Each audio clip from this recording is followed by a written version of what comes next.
Como mencionaba nuestra directora para las Américas, Erika Guevara, hay una serie de situaciones en América Latina muy complejas que hemos venido observando durante el año 2018-2019.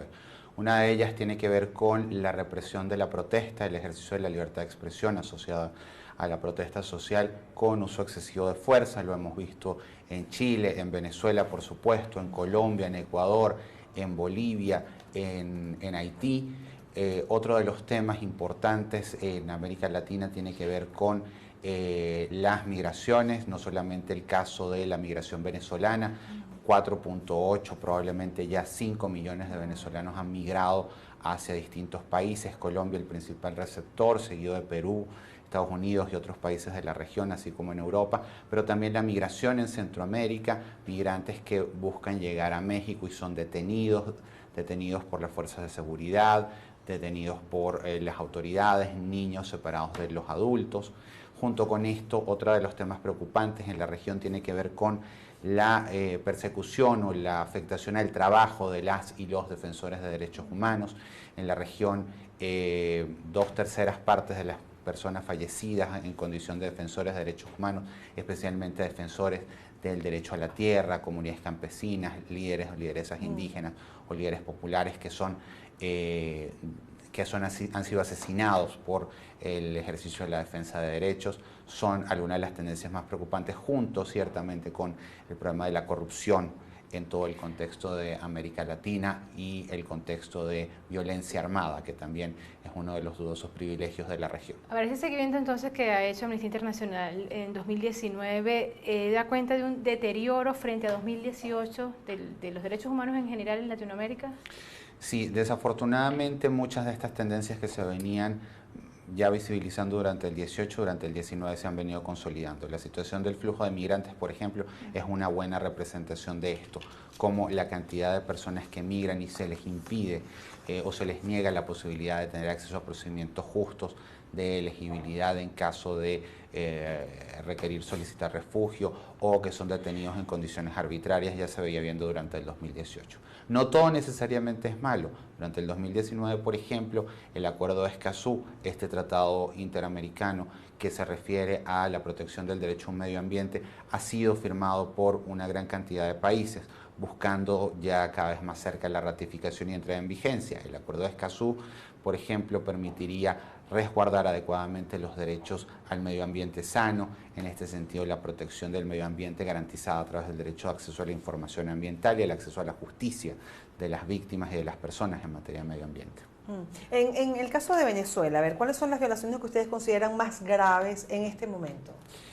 Mira, probablemente lo que tiene que ver con el uso excesivo de fuerza en la represión de la protesta es uno de los números más graves que hemos visto en el caso particular de Venezuela. Durante el año 2019, lo que tiene que ver con más de 900 detenciones arbitrarias en el contexto del ejercicio de la protesta, 770 de ellas en un solo día. Dentro de esta línea de persecución o dentro de esta línea de afectación al derecho a la libertad de expresión, lo que tiene que ver con la detención de periodistas y personas simplemente por el ejercicio de la libertad de expresión, como el caso de Luis Carlos Díaz o el caso del señor Pedro Jaime Criollo, que por un tuit conteniendo información completamente pública que se puede bajar, descargar de internet, fue detenido arbitrariamente, sometido a un proceso sin las debidas garantías y sometido a tratos crueles, inhumanos o degradantes. Este contexto, los otros elementos preocupantes que podemos ver en el caso de Venezuela durante 2019 tienen que ver con el uso de la tortura. Conocimos el caso del capitán Acosta como una muerte fallecida o un fallecido en el contexto de haber sido sometido a gravísimos actos de tortura, o lo que tiene que ver con las ejecuciones extrajudiciales, como dio cuenta el informe de la alta comisionada Michelle Bachelet durante el año 2019.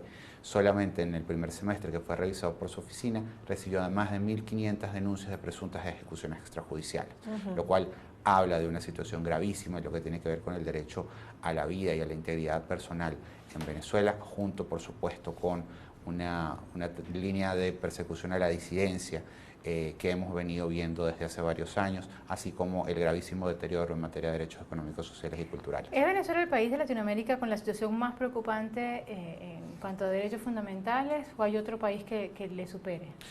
Indudablemente que desde el punto de vista de la revisión, todos los países tienen graves situaciones a derechos humanos en su contexto. Sin embargo, ciertamente Venezuela en este momento, con sus 4 millones, 4.8, probablemente ya 5 millones de personas migrando, representa la crisis de movilidad más grande del mundo después de Siria, entendiendo además que Venezuela, a diferencia de Siria, no se encuentra bajo una situación de conflicto armado.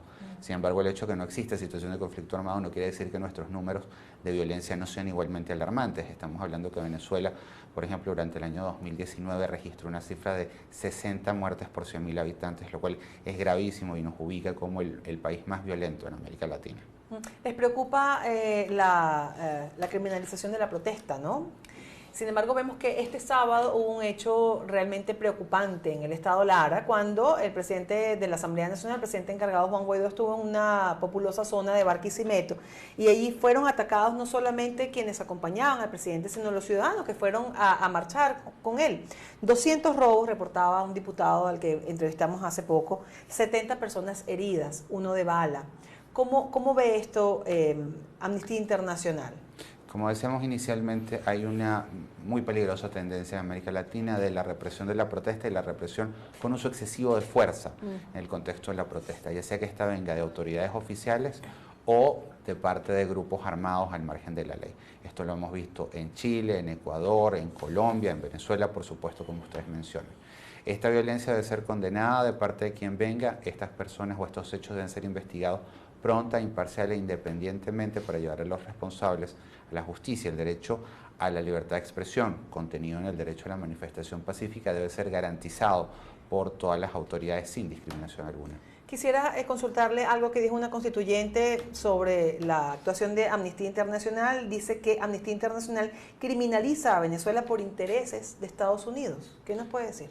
Amnistía Internacional es una organización no gubernamental internacional imparcial e independiente que no recibe para su trabajo de investigación en derechos humanos financiamiento de ningún gobierno. Esto nos da la independencia para poder hacer una evaluación de todos los países independientemente del signo ideológico de sus gobiernos. Si usted revisa el informe de Amnistía Internacional, encontrará que se revisa toda la situación de los países alrededor del mundo sin ningún tipo de distingo. No se trata de criminalizar a un país u otro, sino señalar las oportunidades que tienen esos países de mejorar su comportamiento y su historial en materia de derechos humanos. Todos los países del hemisferio, por ejemplo, han sido revisados sin ningún tipo de expectativa favorable o negativa, sino haciendo señalamientos, llamando a los estados a que mejoren su récord en materia de derechos humanos.